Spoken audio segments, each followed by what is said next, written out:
Now, what are the fundamental problems, fundamental facts about of the linear programming problem? A basic feasible solution for which the objective function is maximum or minimum is an optimal basic feasible solution. Now this theorem says something about the conditions that are said to call them basic. So every linear programming problem has the following properties. If it has no optimal solution, then it is either infeasible or unbounded. So if it is infeasible, that means the solution is outside of the feasible region, so we don't have a solution. Or if it is unbounded, either from below or above, in the case of maximization, if not bounded above, we cannot get a definite value. And if it is a minimization problem, and if it's not bounded below, we don't get a minimum value. In that case, the optimal solution doesn't exist for the given linear programming problem. Now, if it has a feasible solution, then it has a basic feasible solution. Therefore, the feasible solution is a solution that satisfies the constraint set. Now, third condition is if it is feasible and bounded, then it has an optimal basic feasible solution. Therefore, all basic feasible solutions are not optimal. So, if the feasible set is bounded, so both maximum and minimum values will exist. That means we get the optimal basic feasible solution. If the linear programming problem has finite optimal solution, then the optimal solution is attained at these basic feasible solutions. So these basic feasible solutions are candidates for optimal solutions. What is the algebra of the simplex method? The algebra of the simplex method is carried out by changing the linear programming problem from canonical form to standard form like this, changing inequality to equality, and setting up this non-negative constraints, the negative variables, where A is a mobile matrix with rank n. Now, let B be a matrix of m linearly independent column vectors of A, and the matrix N is composed of the remaining columns of A, not in B. We can similarly subdivide the column vector X as the basic and non-basic variables, where the vector XB are variables corresponding to the columns of B, and the other Xn are the variables corresponding to the columns of the matrix A. Then the constraint equation becomes Ax equals B, but A is divided into B and N, X is divided into XB and Xn, therefore you can write it like this. So this is B. Now,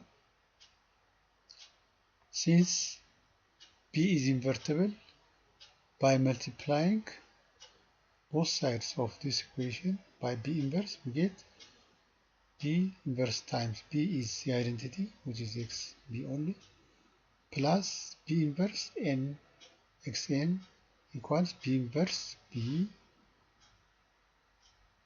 and solving for XB, we get this value, this equation. So XB is given by this expression. And the value of the objective function is modified or written like this. So Z, which is the cost coefficient times the decision variables, then replace X as the sum of the two. We have this, the cost coefficient is also divided accordingly into CB and Cn transpose.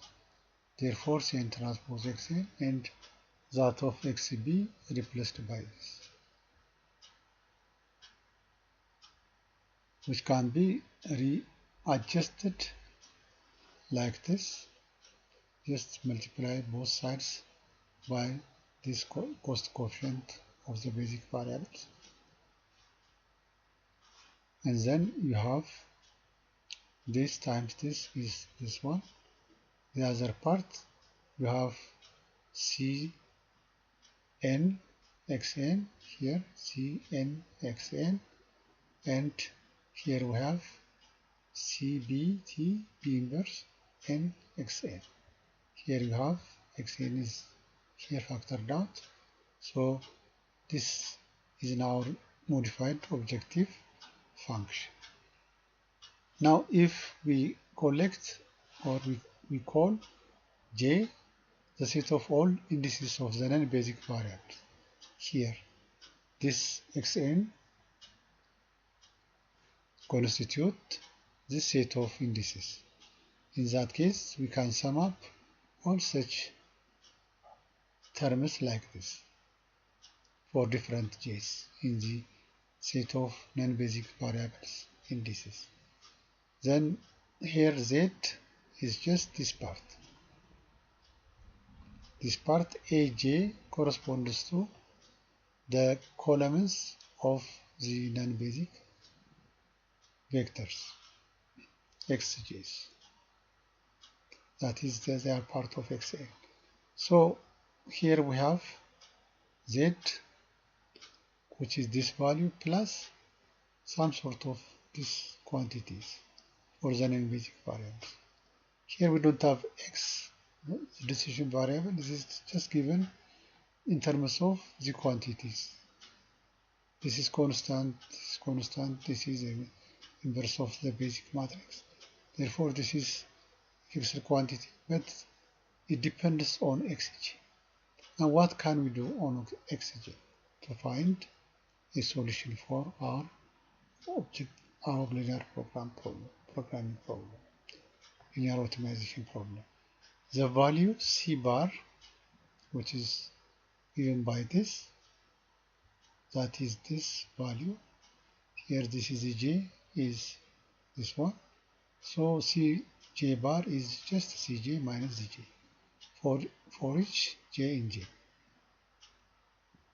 called the reduced cost or relative cost of the non-basic variable xj.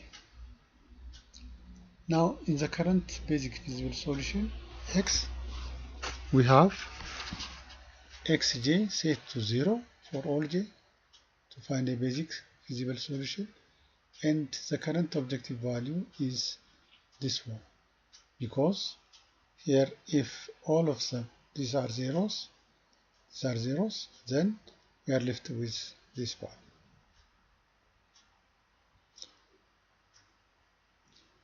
So now we know that xj are non-negative quantities.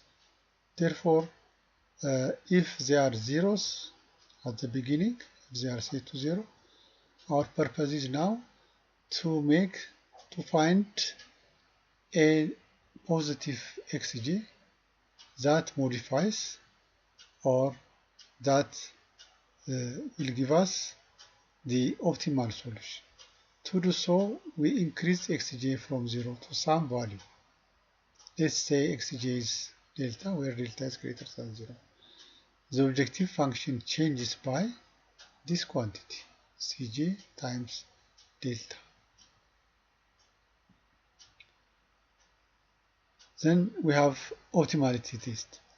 How much quantity do we add for this? xj is added to some reasonable positive value. Consider a basic feasible solution x associated with a basis matrix B, and let C bar be the corresponding vector of reduced costs. If C bar is greater than or equal to 0, then x is an optimal solution to 1. Now here, if this quantity is positive, then we have a positive value. Therefore, if C bar is greater than 0, then x is an optimal solution to B. Suppose that this is not greater than or equal to 0. In that case, we choose a non-basic variable xj, which becomes non-zero. And we also wish to know which of the basic variables will become 0 as we increase xj away from 0. Now here the purpose of adding xj is just to get an optimal solution by moving this from 0 to some reasonable positive number and then make the basic variables zeros.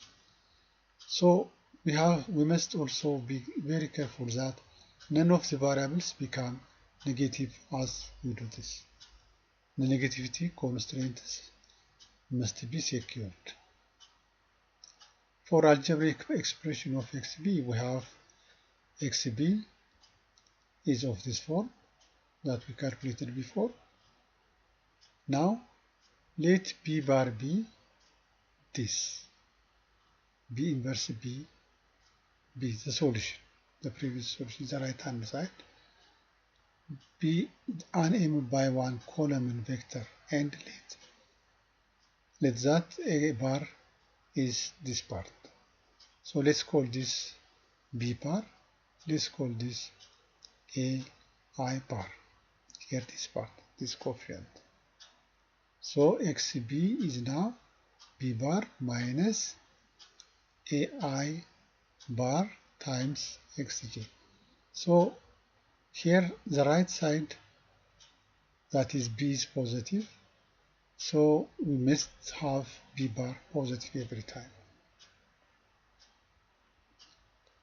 because if this is set to 0, this has to be non-negative. That is the value of the basic variable. Therefore it has to be non-negative. It can never be negative. Now this gives us a vector which is b bar minus aj bar xj. Now remember, we are going to add to xj. We are moving xj from 0 to some reasonable positive number delta. So remember, this has to be also greater than or equal to 0. This is non-negative variable.